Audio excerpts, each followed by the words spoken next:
Halo, perkenalkan nama saya Wilhelmus Felix Situsya Putra Mawara dengan NIM 23963807. Eh, Asal saya dari Flores, Nusa Tenggara Timur, tepatnya di Kota Ende. Usia saya saat ini 19 tahun. Oke, jadi di sini saya mau ceritakan sedikit tentang pengalaman saya saat bergabung dengan organisasi. Jadi organisasi yang pernah saya pimpin itu organisasinya itu berada dalam lingkungan asrama, lingkungan tempat tinggal saya waktu SMP. Kebetulan saya SMP-nya itu tinggal di asrama bersama teman-teman yang lain. Jadi di situ saya mendapat kesempatan untuk menjadi pemimpin di antara mereka baik dari kelas 1, kelas 2 maupun kelas 3. Oke. Eh, Organisasi ini berada di Kefomnanu, beda pulau sama Forest. Jadi Kefomnanu itu berada di Pulau Timur, Kabupaten PTU, di Jalan El Tarik kilometer 7, Sasi Kefomnanu. Jadi organisasi itu asrama yang tempat saya tinggal bersama teman-teman yang lain itu berada di dalam satu lingkungan. Jadi lingkungan itu diurus sama para pastoral SVD, SVD dan OMF konventual. Jadi di situ tuh ada sekolah, gereja, pastoran. Nah, sekolah itu mulai dari SD, SMP, SMA. Jadi saya waktu itu menjadi ketua asrama itu di SMP, asramanya SMP, mahasiswa SMP.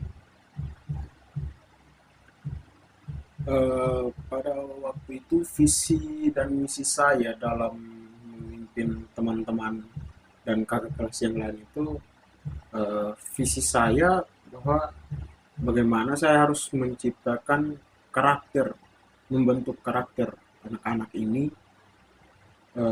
yang baik di mata masyarakat dan berguna untuk lingkungan sosial yang mereka tempati untuk kedepannya. Nah, untuk misi sendiri, kita memberikan, saya bersama pengurus asrama sama para frater, para pastor itu eh, membantu teman-teman yang lain untuk bisa mengoperasikan seperti alat potong rumput, alat untuk cat. Jadi di situ teman-teman yang lain tuh bisa mencari, oh ternyata dia bisa ini, bisa itu. Nah, itu untuk misi saya dalam organisasi yang saya pimpin saat itu. Untuk memulai proses dalam memimpin itu, awalnya saya masih bingung, masih ada rasa takut.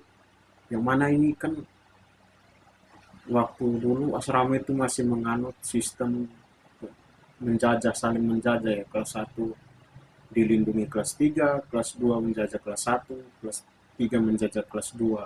Jadi saya itu masih ada rasa takut untuk memimpin.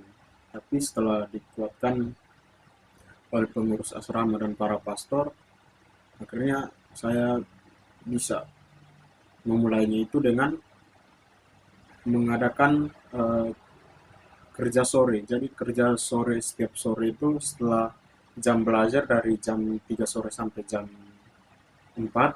Setelah jam 4 setengah 5 itu kita mulai kerja sore. Jadi saat kerja itu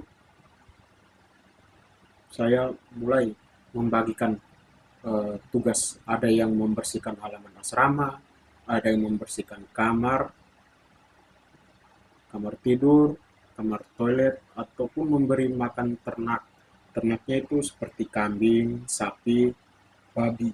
Jadi semua penghuni asrama itu saya bagi merata. Setiap tugasnya ada yang membersihkan ruang makan setelah makan siang tadi. Ada yang membantu para pastoral dalam kegiatannya pastoral yang berada di dekat asrama kita. Saya memulai kepemimpinan dari situ, mulai mengatur-atur pembagian kerja pada sore hari. Untuk prosesnya awalnya itu saya merasa eh, susah untuk mencapai visi dan misi, tapi setelah dibantu sama pengurus asrama, situ mulai menemukan jalan yang tepat untuk proses menjalankannya itu. Karena saya kan waktu itu pas kelas 1, terus untuk eh, memberikan arahan kepada kakak kelas 2 sama kelas 3 itu kan lumayan berat. Takut juga saya kan waktu itu masih ada saling menjajah. Jadi saya meminta bantuan kepada pengurus asrama untuk membantu saya dalam eh, menjalankan visi dan misi saya itu. Oke, untuk gaya kepemimpinan, saya menggunakan gaya kepemimpinan yang setiap kali ingin mengambil keputusan itu saya selalu beremuk sama pemimpin asrama dan juga frater atau pastoral yang menjadi eh, wali kami di asrama. Nah, setelah berdiskusi untuk hal-hal yang akan saya lakukan, setelah itu saya tidak langsung menerapkan pada setiap kegiatan atau aktivitas yang akan kita lakukan bersama teman-teman yang lain. Tapi saya juga melakukan diskusi lagi bersama eh, teman, kakak kelas, apakah mereka setuju atau tidak dengan eh, diskusi saya bersama para frater dan pengurus asrama ini. Nah, dari situ supaya saya bisa tahu apa maunya mereka, sehingga saya bisa eh, mengkoordinasi ke pengurus asrama dan para frater untuk menemukan jalan yang baik untuk menciptakan suatu hal yang sama-sama menguntungkan. Karena anak asrama itu kebanyakan eh, susah diaturnya. Oke, untuk saya ambil keputusan ya seperti tadi itu. Sebelum saya mengambil keputusan, saya melakukan diskusi dengan para frater, pengurus asrama, dan juga teman-teman untuk mendapatkan eh, keputusan yang tepat biar tidak terjadinya kesalahpahaman atau diskomunikasi. Karena sering terjadi tuh diskomunikasi. Kadang kita suruh ini, mereka buatnya yang lain. Itu sering terjadi. Jadi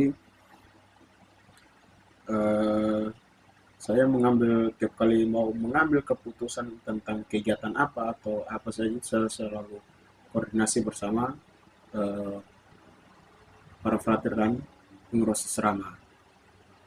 Untuk implementasi saya dalam belajar kepemimpinan saat ini, saya mau menerapkan sistem kepemimpinan yang mana saya sebagai seorang anak laki-laki saya harus bisa mengambil keputusan dalam menentukan jalan hidup saya. Saya harus bisa mengambil keputusan yang tepat untuk masa depan saya, begitupun dengan orang tua saya, adik saya, dimana itu menjadi tanggung jawab seorang anak laki-laki. Oke, sekian sedikit pengalaman dari saya sebagai salah satu pemimpin organisasi di asrama. Terima kasih.